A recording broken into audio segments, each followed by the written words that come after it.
പ്രിയ ദൈവമക്കളെ, ലോകത്തിന്റെ അനേക രാജ്യങ്ങളിൽ സല്യൂട്ടേഷൻ വാചകങ്ങളുണ്ട്.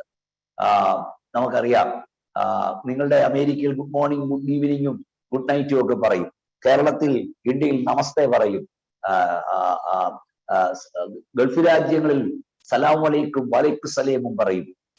ഇസ്രായേലിൽ ഷാലോം എന്ന് പറയും. ഇതുപോലെ ദൈവമക്കൾ തമ്മിൽ കാണുമ്പോൾ പറയുന്ന വന്ദനങ്ങളുണ്ട്. സാധാരണ നമ്മള് പ്രൈസ് ദി ലോർഡ് എന്ന് പറയും. കേരളത്തിലാണ് സ്തോത്രം എന്ന് പറയും. സത്യത്തിൽ ഇപ്പൊ ആരും പ്രൈസ് ലോർഡ് പറയില്ല. ഒരാൾ അങ്ങോട്ട് പ്രൈസ് ലോർഡ് പറഞ്ഞാൽ മറ്റേ പുള്ളി ചോദിക്കും പുതിയ വിശ്വാസിയായിരിക്കും ഇല്ലയോ എന്ന്. പക്ഷേ പുതിയ വിശ്വാസിയെ പ്രൈസ് ലോർഡ് പറയത്തുള്ളതാണ്. സത്യത്തിൽ എന്തിനാ ഈ പ്രൈസ് ലോർഡ് പറയുന്നത്, ഈ സ്തോത്രം പറയുന്നത് പലർക്കും അറിഞ്ഞുകൂടാ. എന്നോട് ഒത്തിരി ആളുകൾ ചോദിക്കാം, നിങ്ങൾ പെന്തക്കോസ്തുകാർ തമ്മിൽ കാണുമ്പോൾ ഈ സ്തോത്രം പറയുന്നത് എന്തിനാണ്? അത് പറഞ്ഞിട്ട് അതിലേക്ക് വരാം. അതിന്റെ അർത്ഥം പോലും പലർക്കും അറിയില്ല. പ്രിയ ദൈവമക്കളെ, ഒരു സെക്കൻഡിൽ 6 പേർ വീതം, ഒരു മിനിറ്റിൽ 360 പേർ വീതം, ഒരു മണിക്കൂറിൽ 21,400 പേർ വീതം, ഒരു ദിവസം 5,11,000-ലധികം പേർ വീതം ഈ ലോകത്തോട് യാത്ര പറയുകയാണ്. നിങ്ങളും ഞാനും ഒരു പ്രാവശ്യം ശ്വസിക്കുമ്പോൾ നിങ്ങളെക്കാൾ സൗന്ദര്യമുള്ള, നിങ്ങളെക്കാൾ ആരോഗ്യമുള്ള, നമ്മേക്കാൾ സമ്പത്തുള്ള 6 പേർ ലോകത്തോട് യാത്ര പറഞ്ഞിരിക്കും. കഴിഞ്ഞ രാത്രി 8 മണി മുതൽ ഈ രാത്രി 8 മണി ആവുമ്പോൾ 5 ലക്ഷത്തിലധികം ആളുകൾ ലോകത്തോട് യാത്ര പറഞ്ഞിരിക്കുകയാണ്. അങ്ങനെയെങ്കിൽ നിങ്ങൾ ചിന്തിച്ചു നോക്കുക, ഒരു ഞായറാഴ്ച നമ്മൾ ആ ദൈവത്തെ ആരാധിപ്പാൻ കൂടിയിട്ട് ആരാധന കഴിഞ്ഞ് മടങ്ങി വീണ്ടും ലോകത്തിന്റെ വിവിധ ഭാഗങ്ങളിൽ സഞ്ചരിച്ച് പല കാര്യങ്ങൾ ചെയ്ത് അടുത്ത സൺഡേയിൽ നമ്മൾ ആരാധനയ്ക്ക് എത്തുമ്പോൾ 35 ലക്ഷം ആളുകൾ ലോകത്തോട് യാത്ര പറഞ്ഞിരിക്കും. നമ്മേക്കാൾ പ്രായം കുറഞ്ഞവരും കൂടി വരും. അതൊരാൾ നിങ്ങളും ഞാനും ആകാഞ്ഞത് നിങ്ങളുടെ എന്റെ മിടുക്കൊണ്ടല്ല, സർവശക്തന്റെ കരുണ കൊണ്ടാണ്.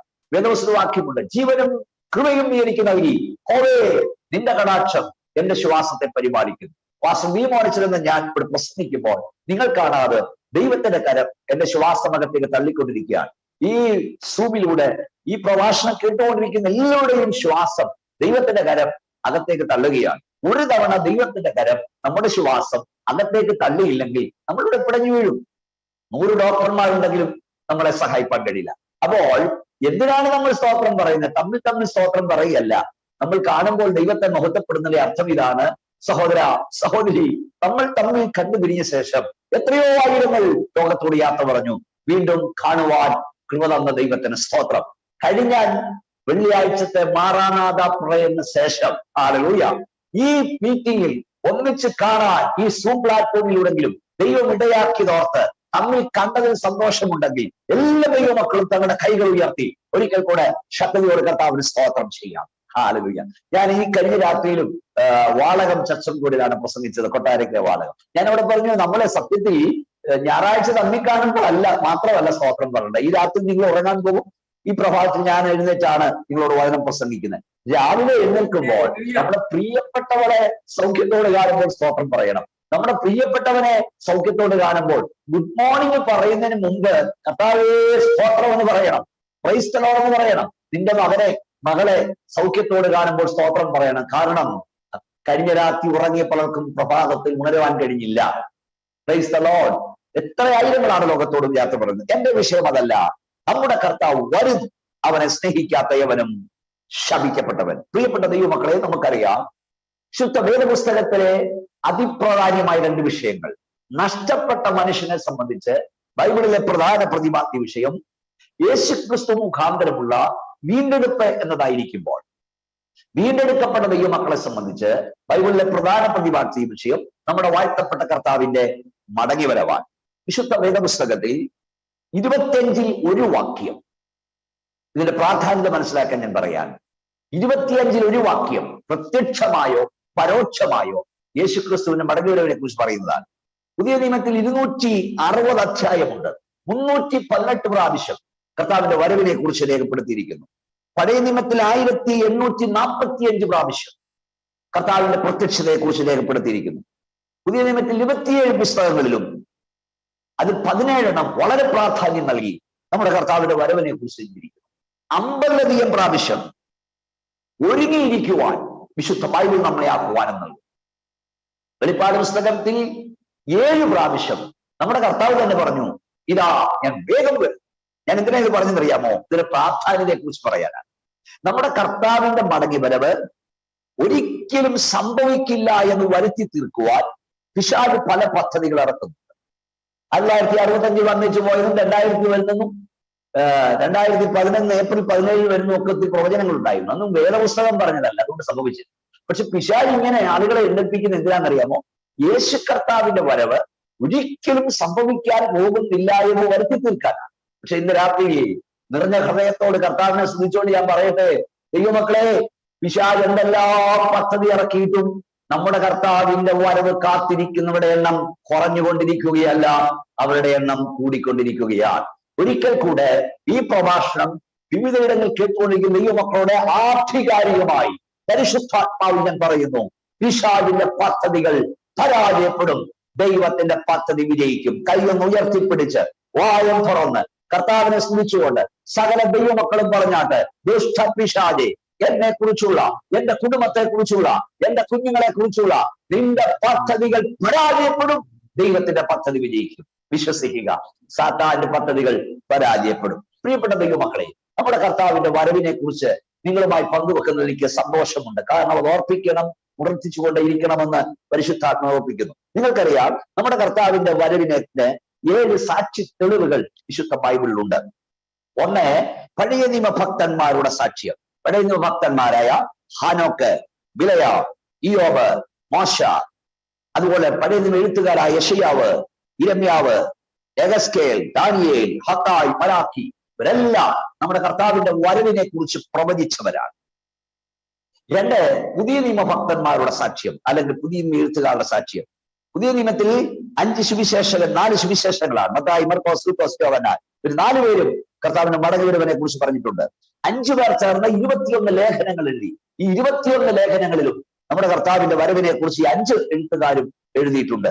വെളിപ്പാട് പുസ്തകം, പുതിയ നിയമത്തിലെ 7 പ്രവചന ബന്ധം, അതിൽ ഞാൻ മുമ്പ് ഓർപ്പിച്ച 7 പ്രാവശ്യം ഒരുങ്ങിയിരിക്കുവാൻ ആഹ്വാനം ചെയ്തു. അതായത് നമ്മുടെ വാഴ്ത്തപ്പെട്ട കർത്താവ് ഇപ്പോൾ ജനിക്കുന്നതിന് വർഷങ്ങൾക്ക് മുമ്പ് അവൻ എവിടെ ജനിക്കുമെന്ന് പ്രവചനമുണ്ട്, അവൻ എവിടെ വളരുമെന്ന് പ്രവചനമുണ്ട്, അവനെവിടെ മരിക്കുമെന്ന് പ്രവചനമുണ്ട്, മരണശേഷം അവന്റെ അവസ്ഥ എന്താവുന്ന പ്രവചനമുണ്ട്.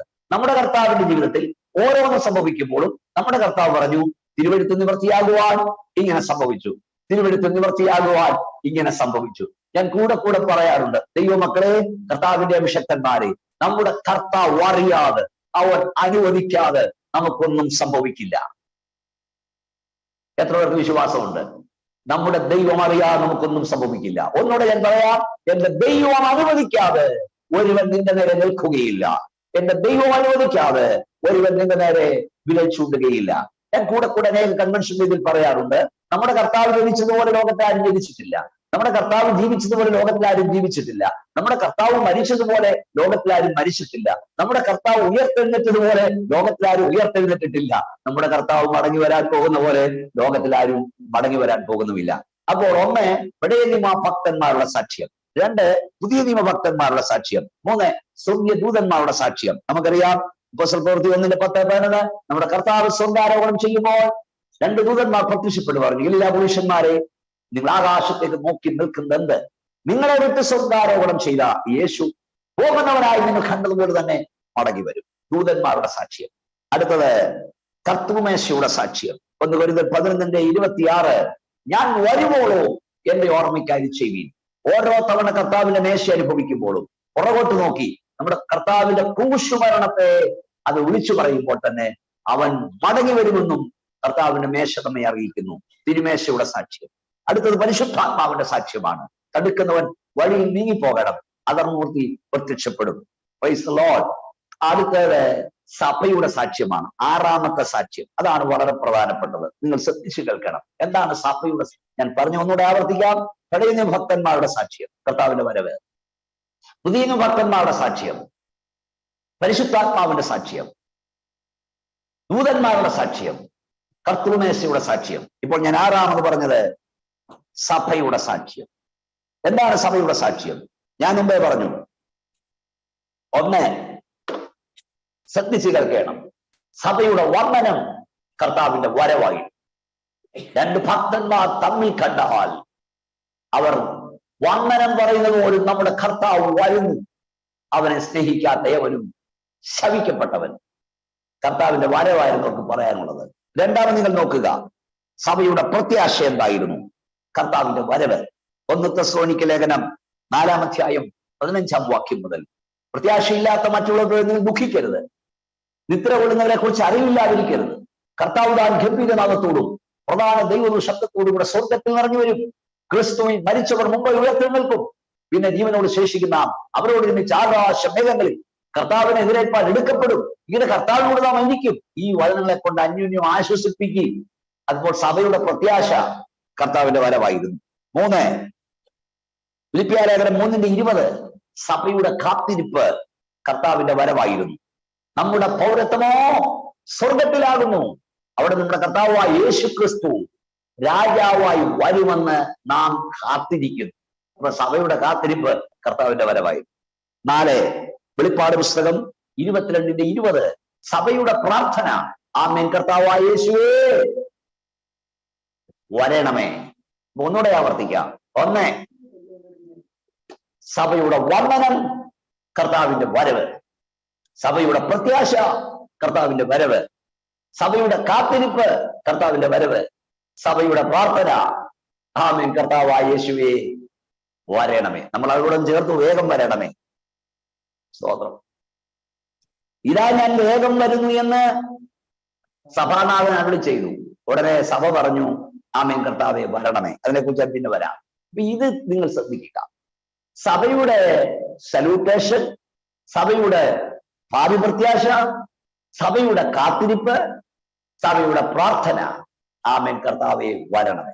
ഈയിടെ ആമേൻ കർത്താവേ വരണമേ എന്നായിരുന്നു 1-ാം നൂറ്റാണ്ടിലെ സഭയുടെ പ്രാർത്ഥനയെങ്കിൽ ഈ കാലഘട്ടത്തിലെ സഭയുടെ പ്രാർത്ഥന ആമേൻ കർത്താവെ തരണമേ എന്നാ. വരണമേ എന്നല്ല, തരണമേ.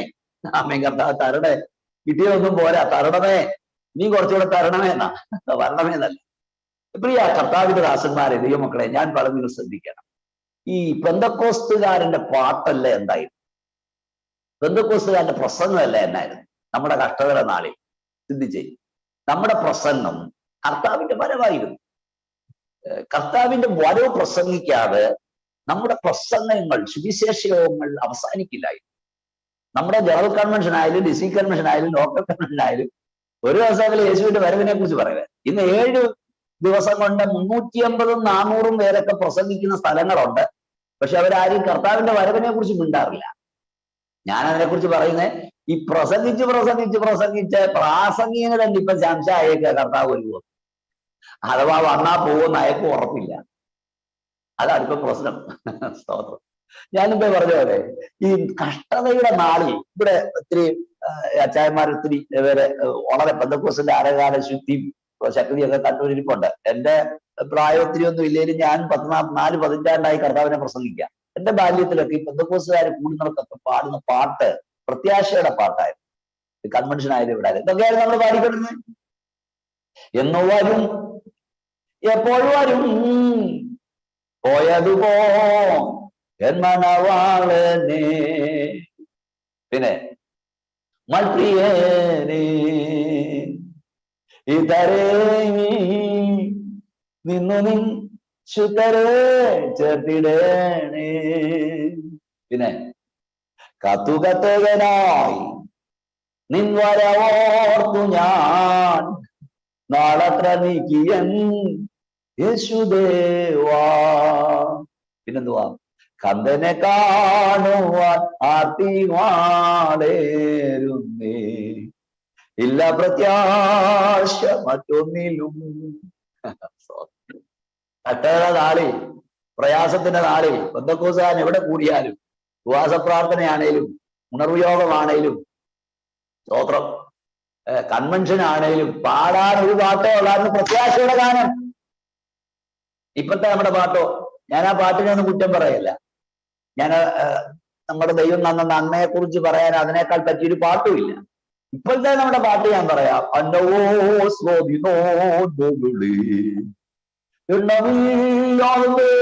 ചൊരിഞ്ഞു. അതുകൊണ്ട് കർത്താവേ ഇപ്പോഴൊന്നും ഇങ്ങോട്ട് വരല്ലേ. പട്ടിണിയുടെ നാളിൽ, കട്ടയ നാളിൽ എന്ന് വരും, എപ്പോൾ വരും, പോയതുപോ എൻ മണവാളനെ. ഇതായിരുന്നു പാട്ട്. ഈ ചാരാനിരുന്ന വല്യമ്മയുടെ അടിയിലേക്ക് ജീവിക്കാനായി ഒരു പ്രവാചകനെ അയച്ചു. ശ്രദ്ധിക്കണം, സത്യത്തിൽ ഏലിയാവിനെ പോറ്റാനല്ല അവിടെ വിട്ടത്, ആ തള്ളയുടെ പട്ടിണി മാറ്റാനാ ഞാൻ പഠിക്കും. അപ്പൊ ഈ ഏലിയാവ് അങ്ങോട്ട് എന്നിട്ട് കൊച്ചിന് വെള്ളം തരാൻ പറഞ്ഞു. വെള്ളം എടുക്കാൻ കയറിയപ്പം ഏലിയാവ് പറഞ്ഞു ഒരു അടയും കൂടെ കൊണ്ടുവരാൻ. അപ്പൊ ആ തള്ള പറഞ്ഞത് ആകെപ്പാടെ 2 അടയ്ക്കുള്ള മാവുണ്ട്, വെളിച്ചെണ്ണയും തൊട്ട് വരട്ടി ചാകാനിരിക്കുക ഞാനും എന്റെ കൊച്ചിന്. സത്യത്തിൽ നമ്മുടെ എല്ലാ അവസ്ഥ ഇതായിരുന്നു. ശാകാനികൾ നമ്മെ ജീവിപ്പിക്കുവാണ് പ്രവാചകൻ. ഞാൻ കൂടെ പറയും നീ തിന്നേച്ച് ചാകുന്ന പിന്നെ തിന്നാതി ആകുന്നു. അതിന്റെ അർത്ഥം എന്താ? ജീവിക്കണമെന്നുണ്ട്, പക്ഷെ ജീവിപ്പാൻ നിർവാഹമില്ല. ഇന്ന് രാത്രി ഞാൻ ദൈവവചനം കേൾക്കുന്ന ദൈവവേദനോട് പറയാം, നിന്റെ കരുതൽ ഒരു തുടം മാവിലൊതുങ്ങുമ്പോൾ, നിന്റെ കരുതൽ ഒരു തുടം വെളിച്ചെണ്ണൊതുങ്ങുമ്പോൾ വിശ്വാസത്തിന്റെ ആദ്യത്തെയാണ് നല്ല പ്രവാചകന് കൊടുക്കുക. തീരാത്ത കരുതലുമായി ദൈവത്തിന്റെ കരം നിന്റെ വീട് തേടിയെത്തും. അതാണ് നമ്മളെ സാക്ഷികൾ. ഈ ഇരിക്കുന്നവരല്ല, നമ്മുടെ പിതാക്കന്മാർ ഒരു തുടം വെളിച്ചെണ്ണയിലും ഒരു തുടം മാവിലും കരുതൽ ഒതുങ്ങിയപ്പോഴും വിശ്വാസത്തിന്റെ ആദ്യത്തെയാണ് നല്ല പ്രവാചകനായ കർത്താവിന് കൊടുത്തതിനാൽ ദൈവം തമ്പുരാന്റെ വലുതുകരം നീണ്ടു വന്ന് നമ്മുടെ കരത്തെ തൊട്ടു മാറെ തൊട്ടു സമൃദ്ധിയായി. ചാകാരുത നമ്മെ കർത്താവ് ജീവിപ്പിച്ചു. പകരന്റെ നമ്മളെ ദൈവം ഉയർത്തി. ഞാൻ സമയമുണ്ടെങ്കിൽ നല്ല ശമരാന്റെ കാലിലേക്ക് വന്നായിരിക്കും നിർത്തുന്നത്. സ്തോത്രം. അപ്പൊ തള്ളയുടെ പട്ടിണി മാറി, അവളും അവരുടെ കുടുംബവും ദീർഘകാലം അഹോവൃത്തി കഴിച്ചെന്ന. പട്ടിണി മാറിയപ്പോ എന്നാ സംഭവിച്ചെന്നറിയാം? ഒരു ദിവസം പെട്ടെന്ന് ഈ കൊച്ചൻ മരിച്ചു. ചാകാനിരുന്ന പെട്ടെന്ന് മരിച്ചു. ഞാൻ ഒരു കാര്യം കൂടെ പറയാം. സകല സമൃദ്ധിയുടെയും നടുവിൽ വേദന തേടിയെത്താം. നിങ്ങളെല്ലാം പ്രാർത്ഥിച്ചുകൊണ്ടിരിക്കണം. പ്രതിസന്ധി തേടിയെത്താം, ദുഃഖം തേടിയെത്താം. ഒന്ന് കണ്ടുമാരും അഹങ്കരിക്കരുത്, നിഗളിക്കരുത്. നിങ്ങൾ അമേരിക്കക്കാരോട് ഉൾപ്പെടെയാണ് ഞാൻ പറയുന്നത്. ലോകം പട്ടിണി മാറിയപ്പോൾ മരണം തേടിയെത്തിയത്. എന്താ നമ്മളിപ്പോ കേട്ടോണ്ടിരിക്കുന്നത്? കഴിഞ്ഞ ദിവസം 13 വയസ്സുള്ള കൊച്ച് ഹാർട്ട് അറ്റാക്ക് വന്ന് മരിച്ചു. UK നിന്ന് കൂട്ടുകാരികളോടെല്ലാം സെന്റ് ഓഫ് വാങ്ങി പിറ്റേ ദിവസം രാവിലെ ഫ്ലൈറ്റിന് ഓസ്ട്രേലിയക്ക് പറക്കണ്ട പെൺകൊച്ച് രാവിലെ അറ്റാക്ക് വന്ന് മരിക്കും. 33 വയസ്സ്. കേരളത്തിലോട്ട് UK എന്ന് വന്നൊരു ഭാര്യ ഭർത്താവിനെയും കൂട്ടിക്കൊണ്ട് വന്ന അന്ന് രാവിലെ, ഭാര്യ വന്ന അന്ന് രാവിലെ അദ്ദേഹം മരിച്ചു. എന്നാ ഇവിടെ നിഗളിക്കാനുള്ളത്? എന്നാ നിഗളിക്കാനുള്ളത്? അതുകൊണ്ട് ദൈവമക്കളെ, ഈ സകല സമൃദ്ധിയുടെയും നടുവിൽ കഷ്ടം തേടിയെത്താം, പ്രയാസം തേടിയെത്താം, ദുഃഖം തേടിയെത്താം. നമുക്കൊന്നുകൊണ്ടും അഹങ്കരിപ്പാൻ. അപ്പൊ ഞാൻ പറയാമെന്ന് എന്തെന്നറിയാമോ? ഈ കൊച്ചൻ മരിച്ചപ്പോ ഈ തള്ള എന്താ പറഞ്ഞറിയാമോ? എന്റെ ഭാവം ഓർപ്പിക്കാൻ എന്റെ കൊച്ചനെ കൊല്ലാൻ വന്നതാണോ? എന്തിനായിരുന്നേ? ചാകാനിരുന്നതാ. ഈ പ്രവാചകൻ തന്നെ ജീവിപ്പിച്ചതാ. ഇപ്പൊ മട്ടം മാറി, ഇവൻ ചാകണമെന്നില്ല, മരിക്കണമെന്നില്ല. ഇതാണ് ആത്മീയ ലോകത്തിന്റെ അവസ്ഥ. എങ്ങനെ ഒരു കർത്താവ് വന്നാൽ മതിയുണ്ടായിരുന്നു, കർത്താവിനോട് പോണമായിരുന്നു. ഇപ്പൊ കർത്താവ് വരണ്ടാണ്. ഞാൻ കേരളത്തിൽ കല്യാണം നടത്താറുണ്ട്. ചിലപ്പോൾ നിങ്ങൾ കാണാറുണ്ടായിരിക്കും. ഒത്തിരി ആയിരങ്ങൾ ആ മെസ്സേജുകൾ കേൾക്കാറുണ്ട്. ഇപ്പൊ ഞാൻ സാധാരണ അല്ലാതെയും കൺവെൻഷന് ചോദിക്കും, ഈ കല്യാണം ഉറച്ചു കഴിഞ്ഞാൽ പെണ്ണിനാണോ ചെറുക്കനാണോ ധൃതി എന്ന് ചോദിക്കും. കല്യാണം ഉറച്ചു കഴിഞ്ഞാൽ മണവാളനാണോ ധൃതി, മണവാട്ടിക്കാണോ ധൃതി? സാധാരണ സഹോദരന്മാര് പറയും പെണ്ണിനാണ്, ആണുങ്ങൾ പറയും പെണ്ണുങ്ങൾ പറയും ആണിനാണ്, ചിലർ പറയും രണ്ടുപേർക്കുമാണ്. പക്ഷെ വേദപുസ്തകത്തിൽ ധൃതി ആർക്കാ? നിങ്ങൾ ആ 22 ജീവിതം നോക്കിയേ. ഇതാ ഞാൻ വേഗം വരുന്നു എന്ന് സഭാനാഥനാണ് ചെയ്യുന്നു, മണവാളാണ് ചെയ്യുന്നു. അപ്പൊ മണവാട്ടിയുടെ പ്രതികരണം എന്നാ? ആമേൻ കർത്താവായ യേശുവേ വരണമേ. നമ്മളാ വേഗം ചേർത്ത്, വേഗം അതിനകത്തില്ല, വരണമേ. മണവാളം പറഞ്ഞാൽ ഞാൻ വേഗം വരുന്നു. മണവാട്ടി പറയാ വരണമേ, അത്ര ധൃതിയിലൊന്നും വരണ്ട, സാവകാശം വന്നാ മതി. അപ്പൊ മണവാട്ടിക്കല്ല ധൃതിയുടെ, മണവാളനാണ് ധൃതി. കർത്താവിനാൽ സ്നേഹിക്കപ്പെട്ട ദൈവമക്കളെ, നമ്മുടെ കർത്താവ് ആരും ഒരുക്കിക്കൊണ്ടു പോകാൻ വരുന്നില്ല. ഒരുങ്ങി നിൽക്കുന്നവരെ ചേർക്കാൻ കർത്താവ് വരും. കർത്താവ് ആരെയും കാത്തു നിന്ന് കൊണ്ടുപോകാൻ വരുന്നില്ല. കാത്തു നിൽക്കുന്നവരെ ചേർക്കാൻ നമ്മുടെ കർത്താവ് വരും. ഞാനിപ്പോൾ 6 തെളിവുകൾ പറഞ്ഞു. 1 പഴയ നിയമഭക്തന്മാരുടെ സാക്ഷ്യം, 2 പുതിയ നിയമഭക്തന്മാരുടെ സാക്ഷ്യം, 3 സ്വർഗീയ ദൂതന്മാരുടെ സാക്ഷ്യം, 4 കർത്തൃമേശയുടെ സാക്ഷ്യം, 5 പരിശുദ്ധാത്മാവിന്റെ സാക്ഷ്യം, 6 ദൈവസഭയുടെ സാക്ഷ്യം. 7ാമത്തെ സാക്ഷ്യം നമ്മുടെ വാഴ്ത്തപ്പെട്ട കർത്താവിന്റെ സാക്ഷ്യമാണ്. ലോകത്തിൽ ആരുടെയും സാക്ഷ്യത്തിന്റെ ആവശ്യം നമുക്കില്ല. പോഷ്ക് പറയാത്തവനും അതിനാവശ്യമില്ലാത്തവനുമായ നമ്മുടെ വീണ്ടെടുപ്പുകാരൻ, നമ്മുടെ വാഴ്ത്തപ്പെട്ട കർത്താവ് പറഞ്ഞു, ഞാൻ നിങ്ങൾക്ക് സ്ഥലമൊരുക്കുവാൻ പോകുന്നു. സ്ഥലമൊരുക്കിയാൽ പിന്നെയും വന്ന് നിങ്ങളെ എന്റെ അടുക്കൽ ചേർത്തുകൊള്ളും. യോഹന്നാൻ 14:1 I will come again. ഈ 3 വാക്ക് മതി നമുക്ക് അവനെ കാത്തിരിപ്പാൻ. വേറെ ആരുടെയും വാക്ക് വേണ്ട, വേറെ ഒരു ദൈവവും നമുക്ക് വേണ്ട. കാരണം അവൻ പോർക്ക് പറയുന്നവൻ, അവൻ വ്യാജം പറയുന്നവനല്ല. ഈ ചവിട്ടി നിൽക്കുന്ന ഭൂമി മാറിയാലും, എന്റെ തലയ്ക്ക് മീതുള്ള ആകാശം മാറിയാലും അവന്റെ വാക്കുകൾ, വാക്തത്വങ്ങൾ മാറുന്നതല്ല. നോക്കുക 14:18 ഞാൻ നിങ്ങളെ അനാഥനായി വിടുകയില്ല, ഞാൻ നിങ്ങളുടെ അടുക്കൽ വരും. നമ്മുടെ കർത്താവ് പറഞ്ഞതാ. 14:19 യോഹന്നാന്റെ സുവിശേഷം കുറഞ്ഞെന്ന് കഴിഞ്ഞിട്ട് ലോകം എന്നെ കാണുകയില്ല, നിങ്ങളോ എന്നെ കാണും, ഞാൻ ജീവിക്കുന്നതോട് നിങ്ങളും ജീവിക്കും. 14:28 ഞാൻ പോകുകയും നിങ്ങളുടെ അടുക്കൽ മടങ്ങി വരികയും ചെയ്യും. ദൈവമക്കളെ, നമ്മുടെ കർത്താവ് പറഞ്ഞവൻ മടങ്ങി വരുമെന്ന്. ഈ പദം നിങ്ങൾ ശ്രദ്ധിക്കണം. നമ്മുടെ കർത്താവ് മടങ്ങി വരുമെന്ന് പറഞ്ഞു, അവൻ മടങ്ങി വരും. ലോകം മുഴുവൻ വരില്ലെന്ന് പറഞ്ഞാലും അവൻ ഓഷ്ക് പറയുന്നവൻ. നമ്മുടെ കർത്താവിനെ വിസ്തരിക്കുമ്പോൾ നിരവധി ചോദ്യങ്ങൾ പീലാത്തോസും ഹെരോദാവും മാറി മാറി കർത്താവിനോട് ചോദിച്ചു. പക്ഷെ കർത്താവ് എല്ലാ ചോദ്യത്തിനും മറുപടി പറഞ്ഞില്ല. ഇതൊക്കെ നിങ്ങൾ ശ്രദ്ധിക്കുക.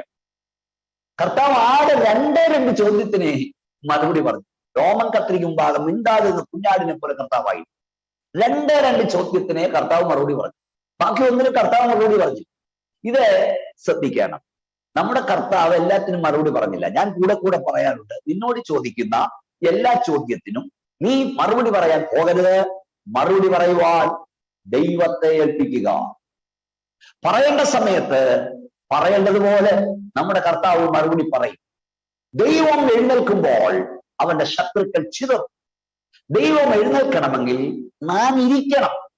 നാമും നമ്മുടെ ദൈവവും ഒരുപോലെ എഴുന്നേറ്റ് നിൽക്കില്ല. ഞാൻ കർത്താവിന്റെ വരവിനെ കുറിച്ച് പ്രസംഗിക്കുമ്പോൾ ഈ പ്രഭാഷണം കേൾക്കുന്ന നിങ്ങളുള്ള ദൂതൂടെ അറിയിച്ചുകൊണ്ടിരിക്കുകയാണ്. സ്തോത്രം. നമ്മുടെ കർത്താവ് ഒരുപോലെ എഴുന്നേൽക്കില്ല. നീ നിൽക്കുമ്പോൾ കർത്താവ് ഇരിക്കുകയായിരിക്കും. എന്നാൽ നീ ഇരുന്നാൽ ദൈവം നിനക്ക് വേണ്ടി എഴുന്നേൽക്കും. സ്തോത്രം. ഈ മോശയുടെ പ്രത്യേകത നോക്കി. മോശയുടെ പ്രത്യേകത മിസ്രൈമിലെ സകല ജ്ഞാനം അഭ്യസിച്ചവനാണ്. ഒരു 40 പേരൊക്കെ വന്ന അവരെ നേരിടാനുള്ള ശക്തിയുള്ളവനായിരുന്നു മോശ. ഒറ്റ ആടിക്ക് മിസ്രൈമിനെ കൊന്ന് മരുഭൂമിയിലൊക്കെ പാർത്തതൊക്കെ അറിയാം. മണ്ണ് മാന്തി അങ്ങനെ മാറ്റാനില്ല, അടക്കിയ മോശ. ഈ മോശയെ ദൈവം ദൈവിക പരിശോധനശാലയിൽ വിട്ടു മരുഭൂമിയിൽ. ഞാൻ ചർച്ചിന്റെ വില്ലേഴ്സ് പ്രസംഗിക്കാറുണ്ട്. അവിടെ വിട്ടപ്പോൾ ഈ മോശ ദൈവിക പാഠശാലയുടെ കയറി ഇറങ്ങിയപ്പോൾ സൗമ്യനായി ഭൂമിയിലുള്ള എല്ലാവരെക്കാളും. മോശയെ പിന്നെ കാണുന്നത് എങ്ങനെയാ? ഈ ജനമെല്ലാം കൂടെ ഒന്നിച്ചങ്ങോട്ട് ചെല്ലുമ്പോഴേ മോശ നെടുപ്പാട് വീഴും, കരയും. എനിക്ക് അതിശയമാണ്. മോശ കരയുന്നു. ഇവിടെ 10-40 എണ്ണത്തെ നേരിടാൻ ഉൾക്കൊരുത്തുള്ള കായബലമുള്ള മോശ നെടുപ്പാട് വീണ് കരയുന്നു. അപ്പൊ എന്നാ സംഭവിച്ചേ? ദൈവത്തിന്റെ തേജസ് ഇറങ്ങുന്നു. നീ നെടുമ്പാട് വീണാൽ, നീ കരഞ്ഞാൽ നിനക്ക് വേണ്ടി ഇടപെടുന്ന ഒരു കരമുണ്ട്. ഇന്ന് രാത്രി ഞാൻ പറയട്ടെ, ദൈവമക്കളെ, ദൈവദാസന്മാരെ, ഈ കണ്ടത്തടിക്കും മുണ്ടത്തടിയും കൊണ്ട് നിൽക്കുന്ന നേതാക്കന്മാരെ അല്ല സഭയ്ക്ക് ആവശ്യം. നെടുമ്പാട് വീട് കരയുന്നവരെയാണ്. ഇന്നത്തെ പെന്തക്കോസ്ത് സഭയുടെ ശാപം, നീ എന്നെ പിച്ചിയാ ഞാൻ നിന്നെ മാന്തും, നീ എന്നെ നുള്ളിയാ ഞാൻ നിന്നെ കീറുമെന്ന് പറയുന്ന നേതാക്കളാണ്. ഇവരിലൊക്കെ വ്യാപരിക്കുന്ന ആത്മാവേതാ? വേദപുസ്തകത്തിലെ വിശുദ്ധന്മാരുടെ ആത്മാവ് താഴ്മയുടേതാണ്, വിനയത്തിൻ്റെതാണ്, കരയുന്ന ആത്മാവാണ്, നെടുമ്പാട് വീഴുന്ന ആത്മാവാണ്, ക്ഷമിക്കുന്ന ആത്മാവാണ്. സ്തോത്രം. എന്റെ വിഷയമല്ലോ ഈ മെയിൻ വിഷയം വരുമ്പോൾ പരിശുദ്ധാത്മാവ് ഓർപ്പിക്കുന്ന ഞാൻ പറയുന്നത്. കർത്താവിനോട് ചോദിച്ച എല്ലാ ചോദ്യത്തിനും മറുപടി പറഞ്ഞില്ല. ഈ മോശയോട് ചോദിച്ചു, ഞാൻ യഹോവയുടെ വാക്ക്, പറവോൻ ചോദിച്ചു, ഞാൻ യഹോവയുടെ വാക്ക് അനുസരിക്കേണ്ടതിന് അവനാ ഇന്നത്തെ വിശ്വാസിയാണ്, നിന്നെ കൊന്ന് ഞാനും ചാവെന്ന് പറഞ്ഞ് ഇങ്ങനെ ഇറങ്ങിയാനെ. മോശ പറഞ്ഞാലും മറുപടി പറഞ്ഞ ഞാനല്ല, എന്നെ വിട്ടവരാ. ഹല്ലേലൂയ. ആർക്കൊക്കെ ഇന്ന് രാത്രി ഈ ദൂത് ആവശ്യമായിട്ട് പരിശുദ്ധാത്മ പറയാ, നിന്നെ വിട്ടവൻ മറുപടി പറയും, നിന്നെ അയച്ചവൻ മറുപടി പറയും, നിന്നെ നിയമിച്ചവൻ മറുപടി പറയും, നിന്നെ ശുശ്രൂഷയ്ക്കാക്കിയവൻ മറുപടി പറയും. നീ തന്നെ മറുപടി പറയാൻ പോകരുത്. നീ തന്നെ പോകുമ്പോൾ പരാജയമാണ്. സ്തോത്രം. ഹല്ലേലൂയ. മോശ പറഞ്ഞു, ദൈവം തമ്പുരാനാണ് മറുപടി ഉണ്ട്. പിറ്റേ ദിവസം ബ്ലഡ് വാട്ടറാ കുടിക്കുന്നത്, രക്തവെള്ളമാ പറവം കുടിക്കുന്നത്. മറുപടി ദൈവത്തെ ഏൽപ്പിക്കുക. ഞാൻ പറയാൻ വന്നത്, നമ്മുടെ കർത്താവ് എല്ലാ ചോദ്യത്തിനും മറുപടി പറഞ്ഞില്ല. 2 ചോദ്യത്തിനെ കർത്താവ് മറുപടി പറഞ്ഞു. നിങ്ങളുടെ ശ്രദ്ധ വരണം. എന്താണ് ആ ചോദ്യങ്ങൾ? ഒന്നാമത്തെ ചോദ്യം യോഹന്നാൻ 19:10. അവിടെ നീ എന്താ ഒന്നും മിണ്ടാതിരിക്കുന്നേ? 2 പേരും ചോദിച്ചു. ഒരാളെ ചോദിച്ചു, പീലാത്തോസ് ചോദിച്ചു, നീ എന്താ ഒന്നും മിണ്ടാത്ത കർത്താവിനോട്? എന്നിട്ട് പീലാത്തോസ് അഹങ്കാര വർത്താനം പറഞ്ഞു. എന്താണെന്നറിയാമോ? നിന്നെ വിട്ടയക്കുവാനും നിന്നെ ക്രൂശിക്കുവാനും എനിക്ക് അധികാരമുണ്ടെന്ന് നിനക്കറിഞ്ഞുകൂടെയോ? അഹങ്കാരം കേട്ടപ്പോൾ എന്റെ കർത്താവ് പറഞ്ഞു, മേലിൽ നിന്ന് കിട്ടിയിട്ടില്ലെങ്കിൽ നിനക്ക് എന്റെ മേൽ ഒരധികാരവുമില്ല.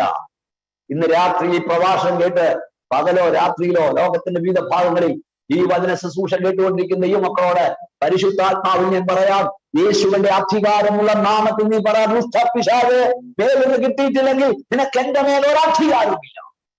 നിന്റെ മേലോ നിന്റെ തലമുറ മേലോ പിശാചിന്റെ ചരക്കില്ലെങ്കിൽ നിനക്ക് തന്റെ ഇടത്തോട് പറയാം, മേലിൽ നിന്ന് കിട്ടിയിട്ടില്ലെങ്കിൽ നിനക്ക് എന്റെ മേൽ, എന്റെ കുടുംബത്തിന്മേൽ, എന്റെ കുഞ്ഞുങ്ങളുടെ മേൽ, എന്റെ സഭയുടെ മേൽ ഒരധികാരവുമില്ല. വടക്കേണ്ടിയിലൊക്കെ ദൈവമക്കൾ പീഡിപ്പിക്കുന്നു, നമ്മുടെ അച്ഛനൊക്കെ പ്രാർത്ഥിക്കുന്നു.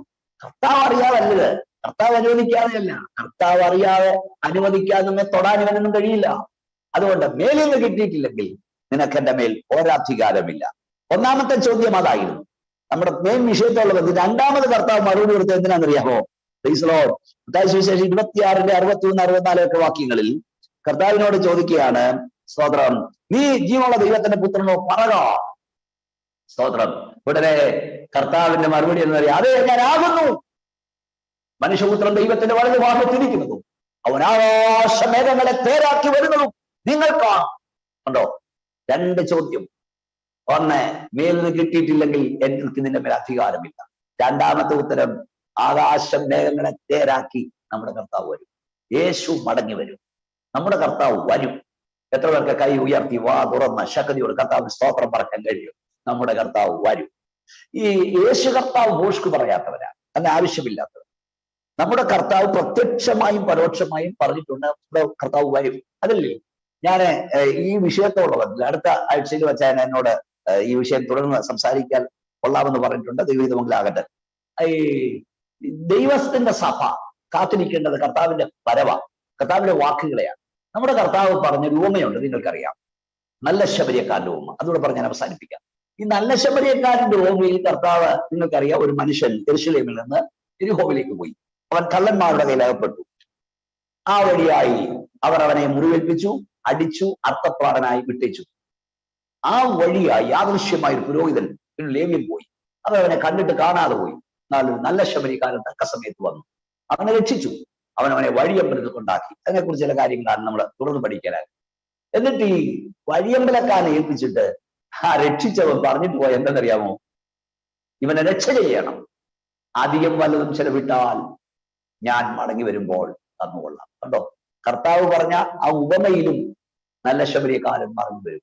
ഒന്നുകൂടെ ദൈവത്തിന് സ്തോത്രം പറഞ്ഞാട്ട്, ദൈവമക്കളെ, ഹല്ലേലൂയ പറഞ്ഞാട്ട്, ഹല്ലേലൂയ. നല്ല ശബരിക്കാരൻ മടങ്ങി വരും. ഈ നല്ല ശബരിക്കാരന്റെ ഉപമയിൽ നമ്മൾ പഠിക്കേണ്ട ചില കാര്യങ്ങളുണ്ട്. നല്ല ശബരിക്കാരന്റെ ഉപമയിൽ 3 കൂട്ടരെ കാണാം. ഒന്ന്, ഒരു പ്രശ്നം. 2, പ്രശ്നം കണ്ട് വഴിമാറി കടന്നു പോകുന്നത്. 3, പ്രശ്നം ഏറ്റെടുത്ത് പരിഹരിക്കുന്നവൻ. ആരാണ് പ്രശ്നം? യെരൂശലേമിൽ നിന്ന് യെരിഹോവിലേക്ക് പോയവൻ. 2, പ്രശ്നം ഉണ്ടാക്കിയവർ, കള്ളന്മാരാണ്. 4 കൂട്ടരുണ്ട്, 4 കൂട്ടർ. 3, പ്രശ്നം കണ്ട് വഴിമാറിപ്പോയവർ, പുരോഹിതനും ലേവ്യനും. 4, പ്രശ്നം ഏറ്റെടുത്ത് പരിഹരിച്ചവൻ, നല്ല ശബരിക്കാരൻ. ഏത് കാലഘട്ടത്തിൽ 4 കൂട്ടരും ഉണ്ട്.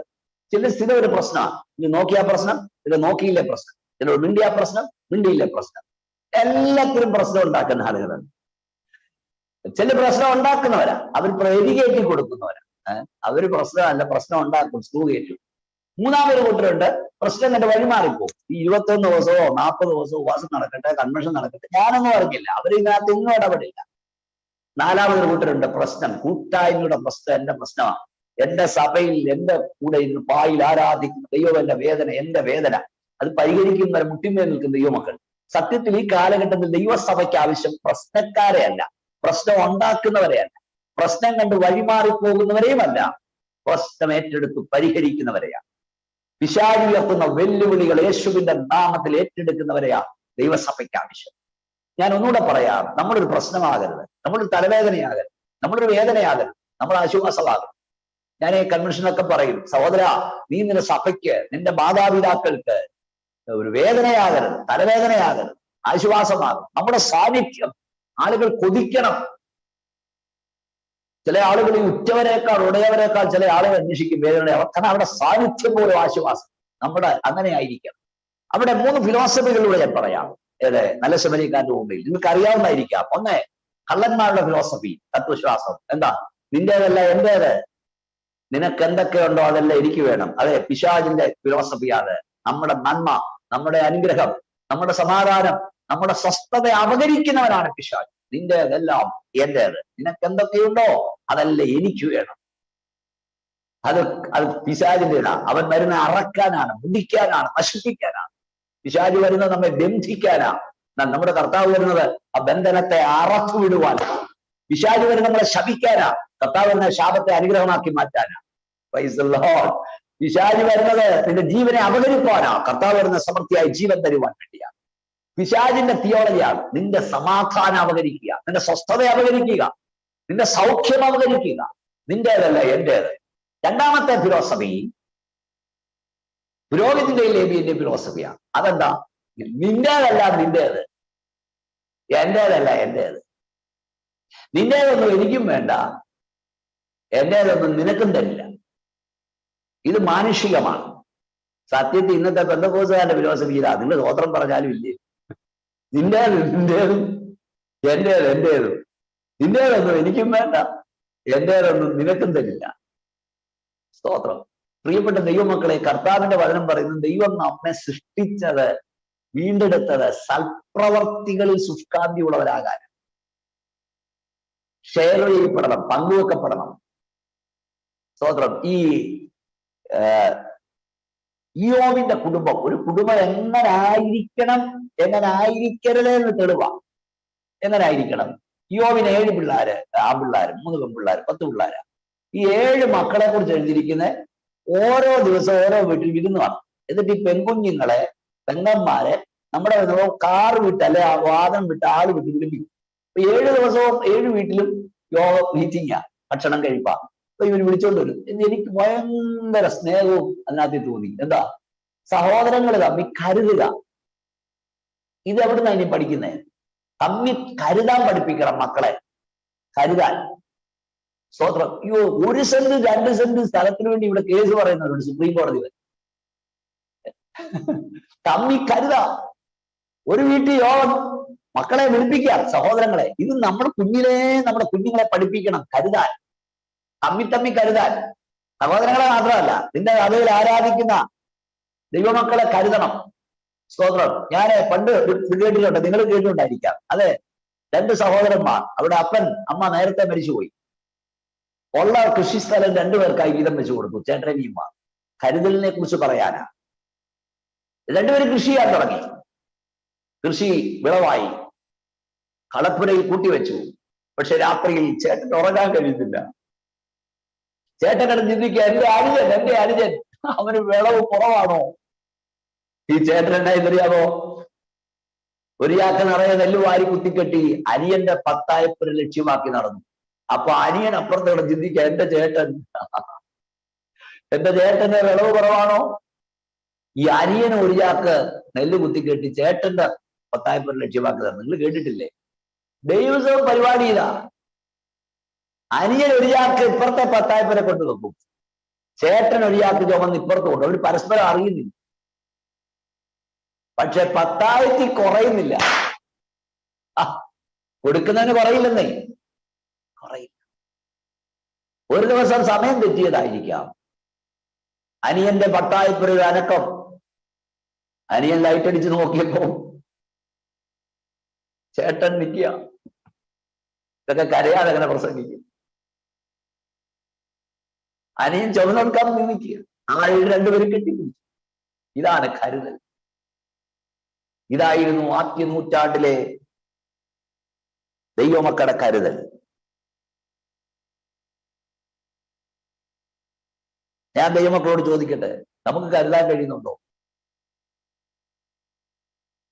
നിന്റെ വായിൽ നിന്ന് ആരാധിക്കുന്ന ദൈവം ഇതല്ലേ.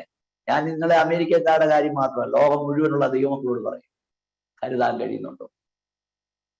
ഞാന് ദൈവാത്മാവ് വിളിച്ചു പറയട്ടെ, നിന്റെ കൂടെ ഇരുന്ന് ആരാധിക്കുന്ന ദൈവമകലിന്റെ വേദന കണ്ണുനീരൊപ്പാൻ ദൈവം നിന്നെ ആക്കിയിരിക്കും. നിന്റെ കുഞ്ഞുങ്ങൾക്ക് ട്യൂഷൻ എടുത്ത പിള്ളേര് ഇന്നും കേരളത്തിൽ പുരനിറഞ്ഞു നിൽക്കുമ്പോ, ചോർന്നൊലിക്കുന്ന വീട്ടിൽ കിടക്കുമ്പോ, ഫീസ് കൊടുക്കാൻ കാശില്ലാതെ പഠിത്തം നിർത്തുമ്പോ, നീ ദൈവസ്നേഹം പറഞ്ഞ് തറ ചവിട്ടി പൊളിച്ചാലോ, മേശ അടിച്ചു പൊളിച്ചാലോ, തമ്പേർ തല്ലിക്കീറിയാലോ ഉണർവുണ്ടായി. കരുതണം, പരസ്പരം കരുതണം. ഇതൊക്കെ എവിടെ കൊണ്ടുപോകാനാ? ഞാൻ ഈ കല്യാണമൊക്കെ നടത്തുമ്പോൾ കുഞ്ഞുങ്ങളോട് പറയും, കുഞ്ഞുങ്ങളെ എല്ലാ വർഷവും കണക്ക് നോക്കും. ജീവിതത്തിന് കണക്ക് നിൽക്കുന്ന ദിവസമുണ്ട്. അപ്പം ദൈവം തമ്പുരാൻ നോക്കുന്നത് നീ എത്ര സ്ഥലം മേടിച്ചെന്നോ, എത്ര ന്യൂ ബിൽഡിങ് വാങ്ങിയിട്ടെന്നോ, എത്ര ന്യൂ ബ്രാൻഡ് കാർ കിട്ടിയെന്നോ അല്ല.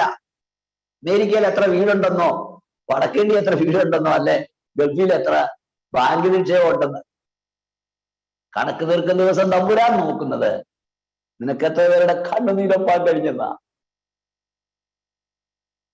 എത്ര പേരുടെ വിശപ്പടക്കാൻ കഴിഞ്ഞെന്നാണ്, എത്ര പേരെ യേശുവിനായി നേടിയെന്നുള്ളതാണ്, എത്ര പേർക്ക് ഇടിവി നിൽപ്പാൻ കഴിഞ്ഞെന്നുള്ളതാണ്. ഇതെന്ന് നമ്മൾ പഠിക്കും, ഇതെന്ന് നമ്മുടെ തലമുറയെ നമ്മൾ പഠിപ്പിക്കും.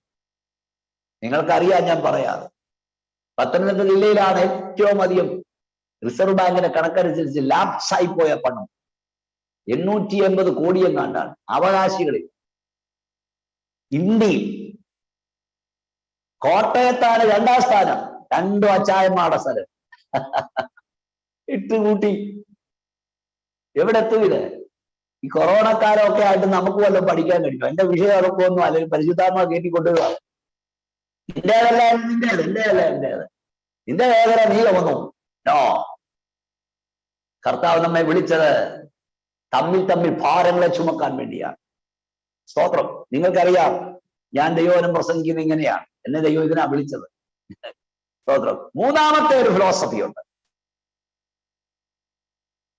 അതാണ് നല്ല ശമരിയക്കാരന്റെ ഫിലോസഫി. ആ ഫിലോസഫി എന്തെന്നറിയാമോ? നിന്റേതൊന്നും എനിക്ക് വേണ്ട, എനിക്കുള്ളതെല്ലാം ഞാൻ നിനക്ക് നൽകുന്നു. അതാണ് ദൈവികം. ഒന്നുകൂടെ ആവർത്തിക്കാം. ഒന്നാമത്തെ ഫിലോസഫി കള്ളന്മാരുടെ ഫിലോസഫി. നിന്റേതല്ല എന്റേത്, നിനക്കുള്ളതല്ല ഞാൻ അപഹരിക്കും. നമ്മുടെ നന്മ അപഹരിക്കുന്ന ലോകം, സമാധാനം സ്വസ്ഥത അപഹരിക്കുന്ന ലോകം. രണ്ടാമത്തെ ഫിലോസഫി നിന്റേതും നിന്റേതും, എന്റേത് എന്റേതും. നിന്റേത് നിന്റെ വെച്ചു, നിന്റേതൊന്നും എനിക്കും വേണ്ട, എന്റേതൊന്നും നിനക്കും വേണ്ട. അത് മാനുഷികമാണ്. മൂന്നാമത്തെ ഫിലോസഫിയാണ് നല്ല ശമരിയക്കാരന്റെ ഫിലോസഫി. നിന്റേതൊന്നും എനിക്ക് വേണ്ട, എനിക്കുള്ളതെല്ലാം ഞാൻ നിനക്ക് നൽകും. ആ കൊടുക്കുന്ന കാര്യത്തിൽ മാത്രമല്ല, നീ സ്നേഹിച്ചാൽ ഞാൻ സ്നേഹിക്കും, നീ മിണ്ടിയാൽ ഞാൻ മിണ്ടും, നീ എന്റെ വീട്ടിൽ പ്രാർത്ഥിക്കു എന്നാൽ ഞാൻ നിന്റെ വീട്ടിൽ വരും. സ്തോത്രം. ഇതല്ല ക്രിസ്ത്യ ഫിലോസഫി, ഇതല്ല നല്ല ശമരിയക്കാരന്റെ ഫിലോസഫി. നീ എന്നെ സ്നേഹിച്ചില്ലെങ്കിൽ ഞാൻ നിന്നെ സ്നേഹിക്കും, നീ എന്നോട് മിണ്ടിയില്ലെങ്കിൽ ഞാൻ നിന്നോട് മിണ്ടും, നീ എന്റെ വീട്ടിൽ വന്നില്ലെങ്കിൽ ഞാൻ നിന്റെ വീട്ടിൽ വരും. ഇതാണ് നല്ല ശമരിയക്കാരന്റെ ഫിലോസഫി. നമ്മുടെ സമയം വളരെ വേഗത്തിൽ പോകുന്നല്ലോ. നമ്മൾ വായിക്കുന്നത് കള്ളന്മാർ അവനെ അടിച്ചു, വസ്ത്രം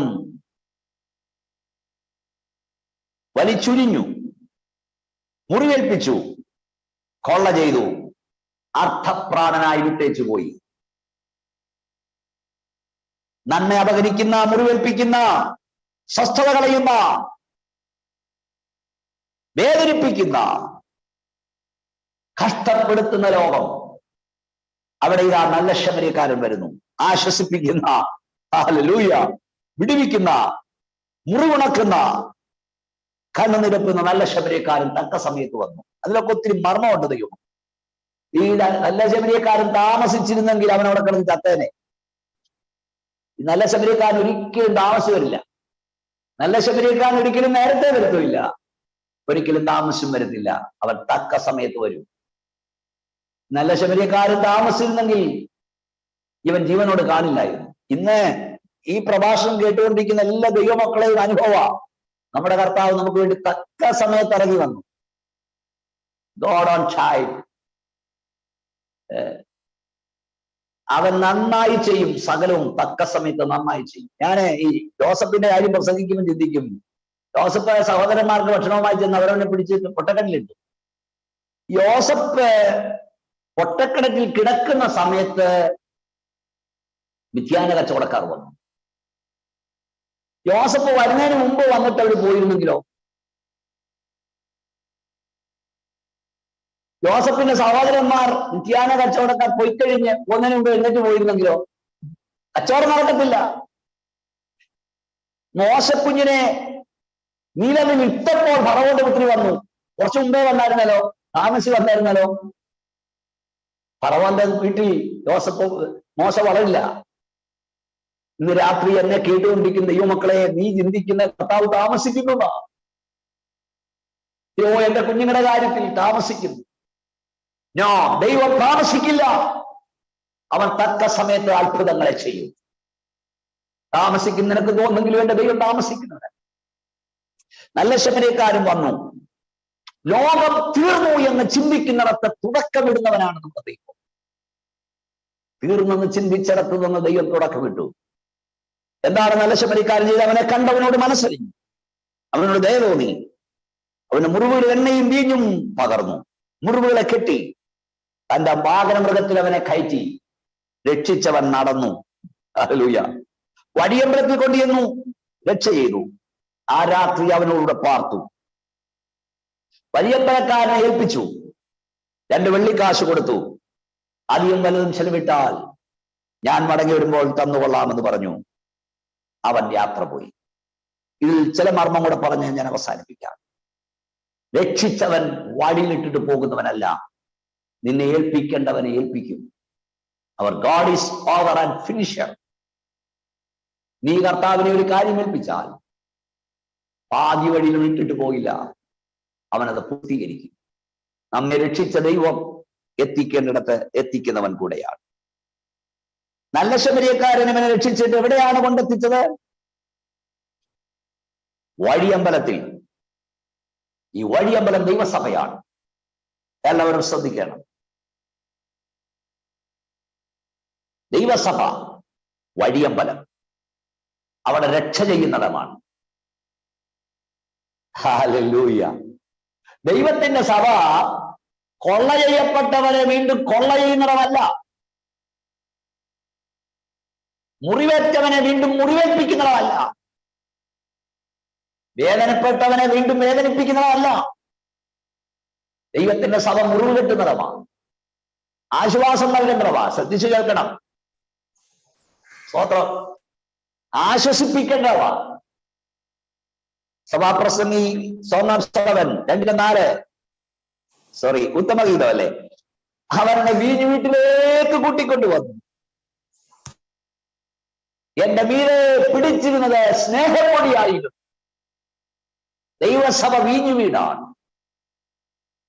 ദൈവസ്നേഹസഭ സ്നേഹപ്പൊടി പിടിക്കുന്നതാണ്. ഒത്തിരി ദൈവദാസന്മാരെ കേൾക്കുന്നുണ്ടല്ലോ. മുറിവേറ്റവനെ വീണ്ടും മുറിവേൽപ്പിക്കുന്ന, തകർന്നവനെ വീണ്ടും തകർക്കുന്നിടമല്ല സഭ എന്ന് പലയിടങ്ങളിലും അങ്ങനെ ആയിരിക്കുന്നു. ഒന്നുകൂടെ ഞാൻ പറയാം, ദൈവസഭ വീഞ്ഞു വീടാണ്.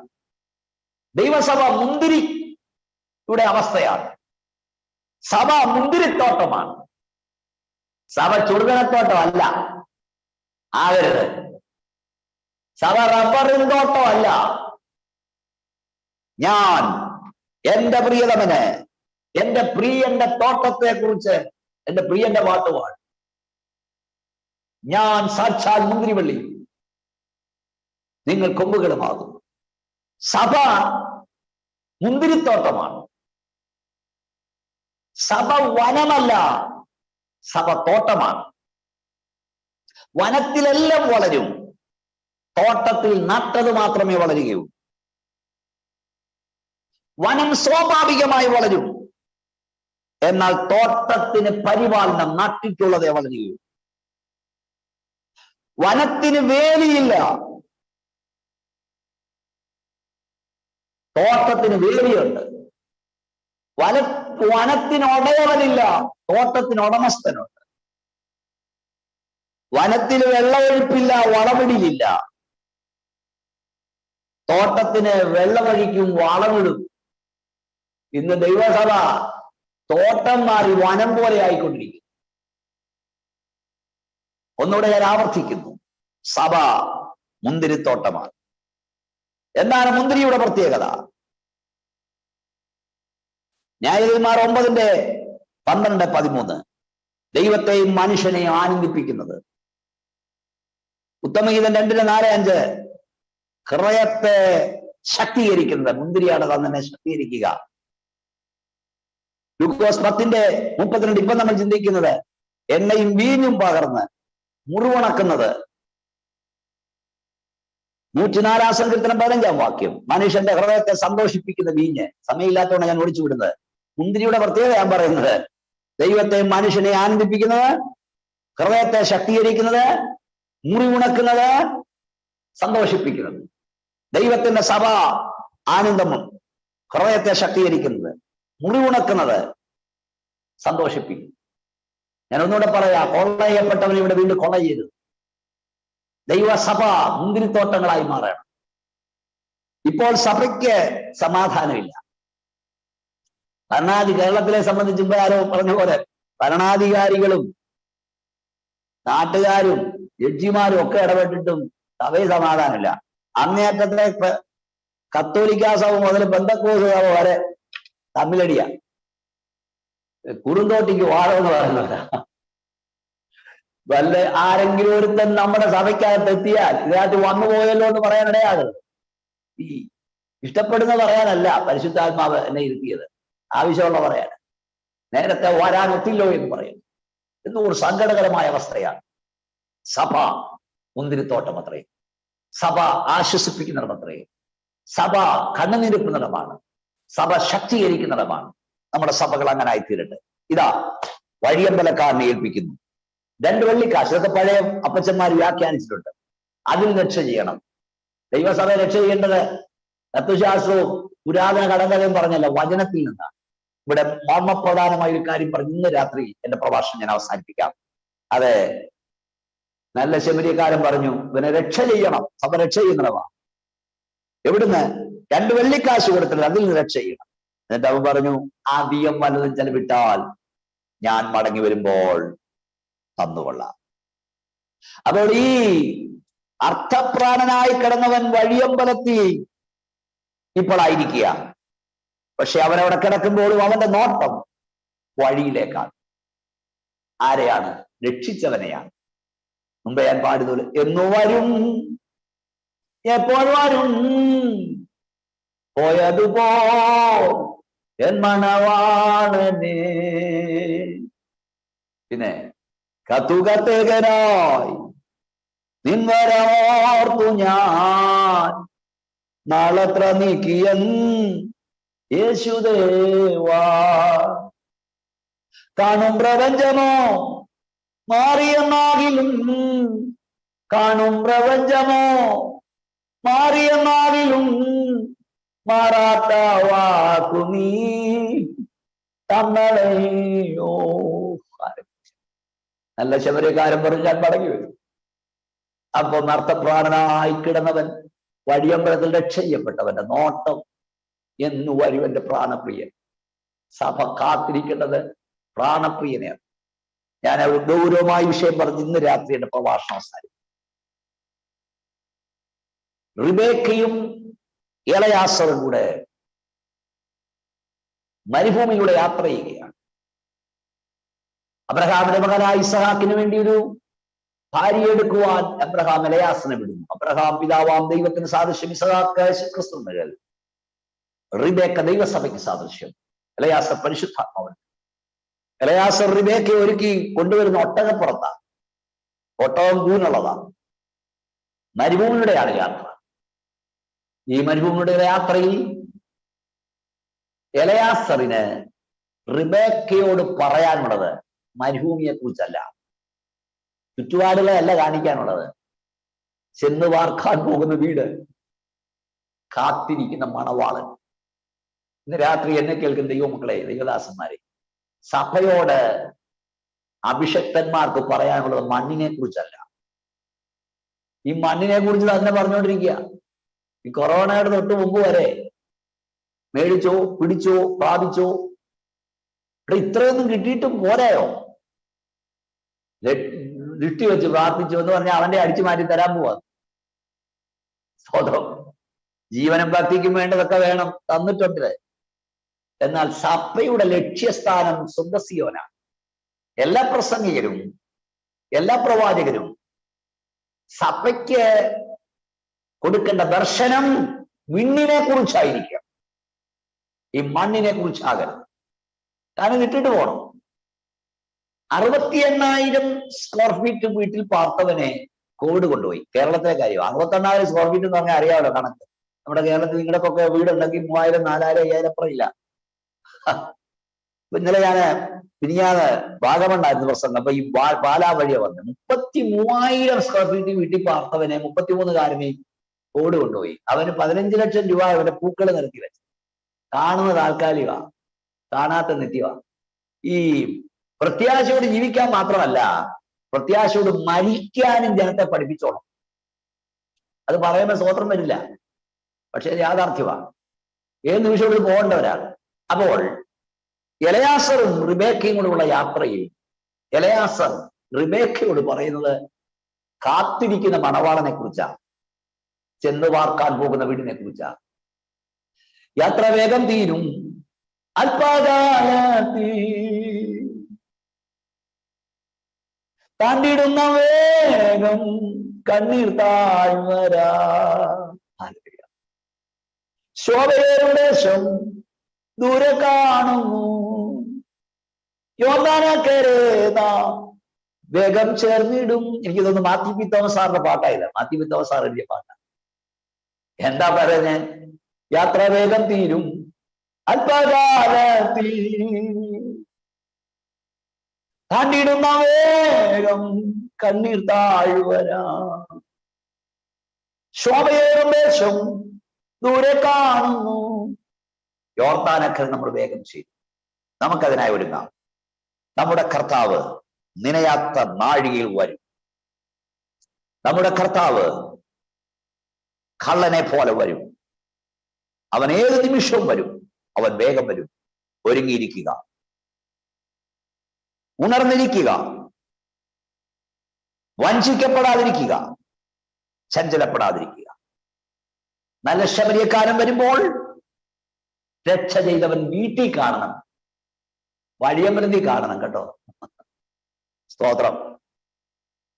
രക്ഷിച്ച് വഴിയമ്പലത്തിൽ ആക്കിയവൻ വരുമ്പോൾ നമ്മൾ അവിടെ തന്നെ കാണണം.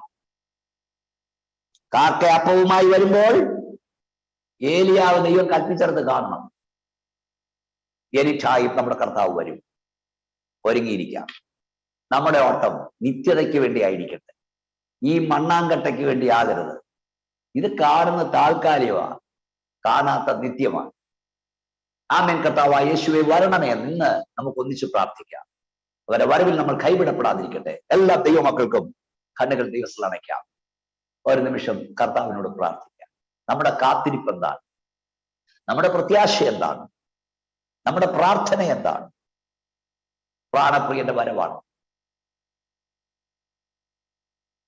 എല്ലാവരും കണ്ണടച്ച് പ്രാർത്ഥിക്കും. ഫോക്ലാൻഡ് എന്ന ദ്വീപിന് വേണ്ടി ബ്രിട്ടനും അർജന്റീന തമ്മിൽ യുദ്ധമുണ്ടായി. നിങ്ങൾ കേട്ടിട്ടുണ്ടായിരിക്കും. ആ യുദ്ധത്തിൽ ബ്രിട്ടൻ ജയിച്ചു.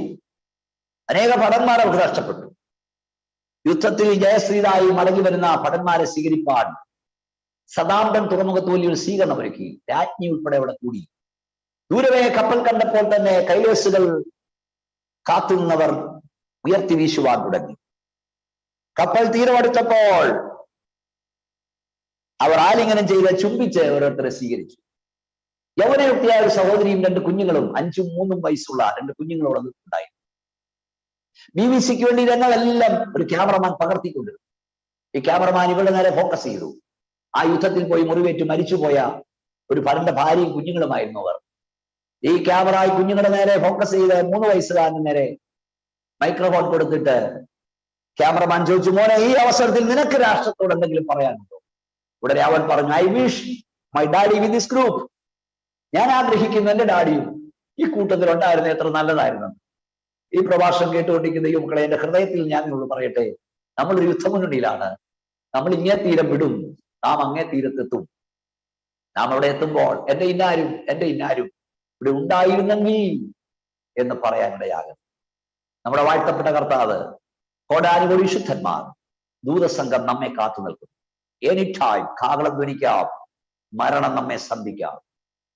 നമ്മൾ എവിടെ എത്തും? ഉറപ്പുണ്ടോ? കണ്ണടയ്ക്കൂ, പ്രാർത്ഥിക്കൂ. കർത്താവെ, എന്നെ ശുദ്ധീകരിക്കണേ. നിന്റെ വരവിൽ ഞാൻ കൈവിടപ്പെടരുത്. എനിക്ക് എന്റെ പ്രാണപ്രിയനെ കാണണം. എന്റെ കർത്താവിന്റെ രാജ്യത്ത് എനിക്ക് എത്തണം. ഞാൻ ഓടിയതും അധ്വാനിച്ചതും വൃഥാവാകല്ലേ.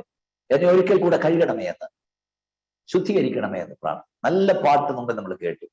നമുക്ക് പ്രത്യാശയോട് യാത്ര തുടരാം. നമ്മുടെ ലക്ഷ്യസ്ഥാനം ഈ മണ്ണല്ല, നമ്മുടെ ലക്ഷ്യസ്ഥാനം വാഗ്ദത്തകരാനത്തെ. ഞങ്ങളുടെ വാഴ്ത്തപ്പെട്ട കർത്താവേ, സ്വർഗ്ഗപിതാവേ, ഈ പ്രഭാഷണം കേട്ടുകൊണ്ട് എല്ലാവർക്കായും അങ്ങ് സ്തുതിക്കുന്നു. യേശുവിന്റെ നാമത്തിൽ ഞാൻ അവരെ അനുഗ്രഹിക്കുന്നു. ഞങ്ങളുടെ ദൗത്യ പൂർത്തീകരണത്തിനായി ഞങ്ങൾ ഒരുക്കണമേ കർത്താവേ. കോടാനുകൂടി ആളുകൾ ലോകത്തോട് യാത്ര പറഞ്ഞു. ഈ കോവിഡ് കാലത്ത് ഞങ്ങളെക്കാൾ ശക്തരും വിശുദ്ധരും ഭക്തരുമായവർ പോയി കർത്താവേ. ഒത്തിരി സമ്പന്നന്മാരും ബുദ്ധിയുള്ളവരും പോയി. ഞങ്ങളെ നീ വാക്കിയാക്കിയത് അവിടുത്തെ ഹിതത്തിനും ഇഷ്ടത്തിനും വേണ്ടിയാണ്. അവിടുന്ന് എന്തിനാണ് ഞങ്ങളെ ഭൂമിയിൽ വെച്ചത്? അത് നിവർത്തിക്കുവാൻ ഞങ്ങൾ ഒരുക്കണം. അനേകരുടെ കണ്ണുനീരൊപ്പുവാൻ, അനേകരുടെ വിശപ്പകറ്റുവാൻ, അനേകരെ യേശുവിലേക്ക് നടത്താൻ, അനേകരോട് കർത്താവിനെ കുറിച്ചും നിന്റെ വരവിനെ കുറിച്ച് പറയാൻ ഞങ്ങളെ ഒരുക്കണം.